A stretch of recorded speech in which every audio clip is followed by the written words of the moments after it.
एक जंगल में एक शेरनी और उसका बेटा भोलू रहा करते थे। शेरनी का बेटा बहुत ही सुंदर था। वह बिल्कुल सफेद रंग का था।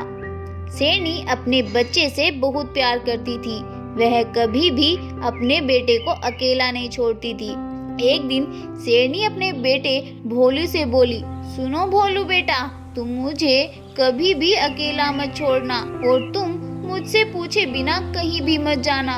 तुम अभी बहुत छोटे हो और कोई भी तुम्हें नुकसान पहुंचा सकता है। शेरनी अपने बेटे को ये समझा ही रही थी कि उधर एक शेर दूसरे जंगल से जंगल में घुस आता है और शेरनी को देखकर उसकी जीभ लपलपाने लगती है। अरे वाह, यह शेरनी तो काफी स्वादिष्ट लगती है। इसको खाकर तो मुझे कई दिन तक कुछ खाने की जरूरत भी नहीं पड़ेगी। वह शेर मौका देखकर शेरनी पर हमला कर देता है। शेरनी शेर के खतरे से अनजान अपनी धुन में खड़ी थी। तभी शेर उस पर हमला कर देता है और उसे मार गिराता है। शेरनी का बच्चा गुफा में खड़ा हुआ ये सब देख रहा था। शेर उसे मार कर चला जाता है। तभी शेरनी का बच्चा अपनी माँ के पास आता है और बोलता है, माँ माँ, आप मुझे छोड़कर ऐसे नहीं जा सकती। अभी आप बोल रही थी कि मैं आपको छोड़कर ना जाऊं और आप मुझे खुद ही छोड़कर चली गई। और भोलू बहुत जोर जोर से रोने लगता है। तभी जंगल के कुछ जानवर उसके पास आते हैं। भोलू बेटा, ये सब कैसे हुआ?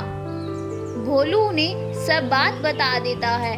सभी जानवर शेर की इस हरकत से बहुत गुस्सा हो जाते हैं और वे सभी भोलू को लेकर शेर को सबक सिखाने के लिए निकल पड़ते हैं। थोड़ी दूर चलने के बाद शेर उन्हें एक पेड़ के नीचे खड़ा हुआ दिखाई देता है और वो उसकी तरफ चलने लगते हैं। इतने सारे जानवरों को अपनी ओर आते देख शेर को वहां से भागने में ही अपनी भलाई लगती है और वह वहां से दुम दबाकर भाग जाता है और सभी जानवर अपने अपने घर चले जाते हैं। एक गाय शेर के बच्चे के साथ उसकी गुफा में आती है और भोलू से बोलती है, देखो भोलू बेटा, अब तुम्हारी माँ तो नहीं रही जो तुम्हारा ख्याल रख सके और तुम इतने बड़े भी नहीं हुए कि तुम अकेले रह सको। इसीलिए आज से मैं तुम्हारे साथ रहूंगी और मैं ही तुम्हारा ख्याल रखूंगी। तुम चाहो तो मुझे ही माँ बुला सकते हो। जब भोलू बड़ा हो जाता है तो भोलू गाय से बोलता है, गाय माँ, मैं उस शेर से अपनी माँ का बदला लेना चाहता हूँ। इसके लिए मुझे दूसरे जंगल जाना होगा, इसीलिए आप अपना ख्याल रखना।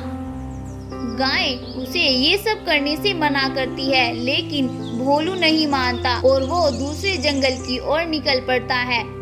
दूसरे जंगल में पहुंचकर उसे एक भालू दिखाई देता है। भोलू भालू से बोलता है, भालू भाई, इस जंगल में एक शेर रहता है, क्या तुम मुझे उसका पता बता सकते हो? हाँ भोलू, क्यों नहीं। वह शेर अपने छोटे से बच्चे के साथ गुफा में रहता है। उसकी पत्नी कुछ दिन पहले ही मर गई थी। अब वह अपने छोटे बच्चे को खुद ही पालता है। तभी भोलू के दिमाग में अपना बचपन याद आ जाता है। वह मन ही मन सोचता है, अरे जैसे मेरी माँ मर गई थी और मैं अनाथ हो गया था, वैसे ही वो बच्चा भी अनाथ है। अगर मैं उस शेर को मार दूंगा तो वो भी मेरे ही जैसा हो जाएगा, लेकिन मैं उस शेर को सबक तो जरूर सिखाऊंगा।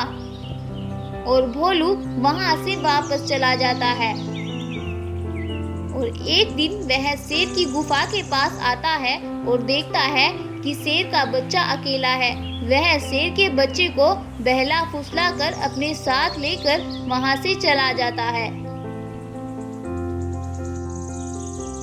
शेर जब वापस आता है तो अपने बच्चे को वहां ना पाकर काफी परेशान हो जाता है और इधर से उधर देखने लगता है।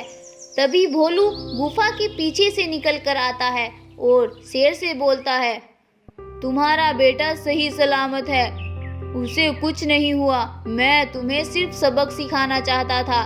जैसे तुमने मेरी माँ को मारा था, अगर तुम्हारे बेटे के साथ मैं ऐसा करता तो तुम पर क्या बीतती।